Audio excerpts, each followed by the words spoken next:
Micro finance ಈ ಹೆಸರು ಕೇಳಿದ್ರೆ ಈಗ ಬಡ ಸಮೂಹದಲ್ಲಿ ಒಂಥರ ಆತಂಕ ಸೃಷ್ಟಿಯಾಗ್ತಾ ಇದೆ. ಈ ಮೈಕ್ರೋ ಫೈನಾನ್ಸ್ ಅವರು ಸಾಲ ಕೊಡೋದ್ರ ಜೊತೆಗೆ ಬಡ್ಡಿನೂ ಕೊಡ್ತಾರೆ, ಅದ್ರ ಜೊತೆಗೆ ಕಿರುಕುಳನು ಉಚಿತವಾಗಿ ಅಂದ್ರೆ ಫ್ರೀಯಾಗಿ ಕೊಡ್ತಾರೆ.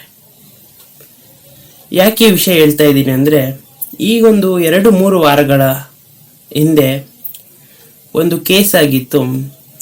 ಮೈಕ್ರೋ ಫೈನಾನ್ಸ್ ಸಾಲ ತೀರ್ಸೋಕಾಗದೆ ಅವ್ರು ಕೊಡೋ ಕಿರುಕುಳದಿಂದ ಕೆಲವರು ಆತ್ಮಹತ್ಯೆ ಮಾಡ್ಕೊಂಡಿರೋದ್ರ ಬಗ್ಗೆ ಇತ್ತೀಚಿನ ದಿನಗಳಲ್ಲಿ ತುಂಬಾ ನ್ಯೂಸ್ ಹರಿದಾಡ್ತಾ ಇದೆ. ಸೊ ಹಾಗಾದ್ರೆ ನೀವು ಕೇಳ್ಬೋದು, ಇದಕ್ಕೇನು ಪರಿಹಾರ ಇಲ್ವಾ ಅಂತ. ಅದಕ್ಕೆ ನಮ್ಮ ಸರ್ಕಾರ ಒಂದು ಸುಗ್ರೀವಾಜ್ಞೆನ ಜಾರಿಗೊಳಿಸ್ತಾ ಇದೆ. ಇದು ಏನಂದ್ರೆ, ಯಾರು ಕಿರುಕುಳ ಕೊಡ್ತಾರೋ ಅವ್ರ ಬಗ್ಗೆ ಆಕ್ಷನ್ ತಗೋಬಹುದು. ಏನು ಈ ಸುಗ್ರೀವಾಜ್ಞೆ ಅಂದ್ರೆ, ಕಿರುಕುಳವನ್ನು ಅನುಭವಿಸಿದಂತಹ ವ್ಯಕ್ತಿ ಕಿರುಕುಳವನ್ನು ಕೊಟ್ಟ ವ್ಯಕ್ತಿಯ ಮೇಲೆ ದೂರು ದಾಖಲಿಸಬಹುದು.